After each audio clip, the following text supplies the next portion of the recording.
On dit souvent qu'un tel est mort de mort naturelle. C'est oublier que pour les philosophes traditionnels, la mort n'est pas plus naturelle que la maladie. La nature cherche à produire des êtres immortels. Si elle n'y parvient pas, c'est parce qu'un accident est intervenu qui, tôt ou tard, voue à l'échec ses productions. Quel est cet accident ?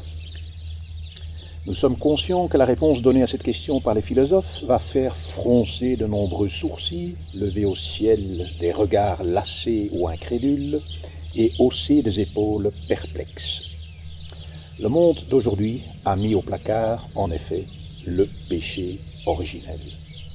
Ce qui n'empêche pas l'humanité de continuer à crever tous les jours selon ce que les anciens entendaient par le progrès. Naître, croître, devenir adulte, vieillir, dépérir, périr, pourrir.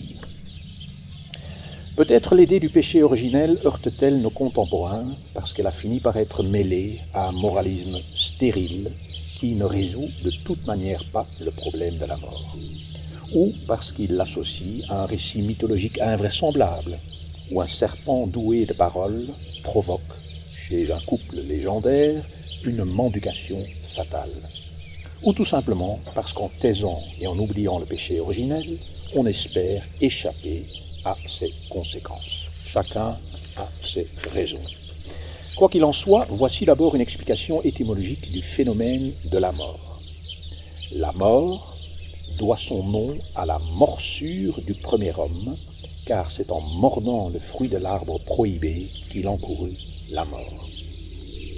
C'est en mangeant, en ingurgitant un poison que l'homme a introduit en lui la maladie et la mort. Notons aussi le jeu de mots entre malum, pomme, et malum, mal ou maladie.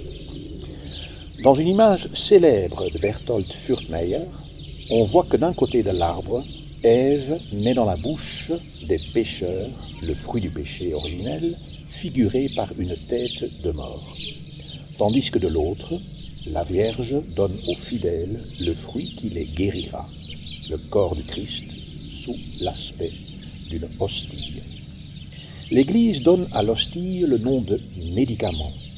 Après la communion, le prêtre prie ainsi « Que ton corps, Seigneur, que j'ai consommé, et ton sang, le vin de la messe, que j'ai bu, s'attache à mes entrailles, et fais en sorte que la souillure des crimes ne reste pas en moi. » C'est dans le même sens que le savant Talmud dit « C'est moi, le sang, qui suis à l'origine de toute maladie. C'est moi, le vin, qui suis le premier de tous les remèdes. » Écoutons aussi attentivement Deckartshausen, qui dit ceci. « Dans notre sang, il y a une matière gluante appelée gluten, cachée, qui a une parenté plus proche avec l'animalité qu'avec l'esprit. Ce gluten est la matière du péché. Ce ferment du péché est plus ou moins abondant dans chaque homme et transmis par les parents aux enfants. Par la connaissance approfondie de cette matière du péché, nous apprenons à voir à quel point nous avons besoin d'un médecin qui nous administre le remède capable d'annihiler la dite matière. Nous apprenons également à voir que toutes nos manières de moraliser avec des paroles servent peu, là où des moyens réels sont nécessaires. On moralise depuis des siècles et le monde est toujours le même.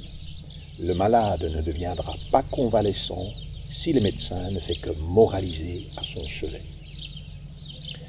Une communion efficace est donc capable de nettoyer le sang de l'homme et de le préserver contre les effets mortels du péché.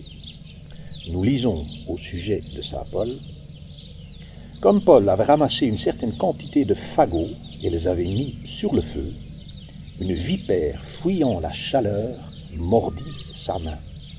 En voyant la bête suspendue à sa main, les barbares se disaient entre eux « La vengeance divine ne le laisse pas en vie. » Quant à Paul, il secoua la bête dans le feu sans rien éprouver de mal. Les autres s'attendaient à le voir se gonfler et tomber mort d'un moment à l'autre. Mais après avoir attendu longtemps et voyant qu'il ne souffrait aucun mal, il changeait d'avis et le prenait pour un Dieu.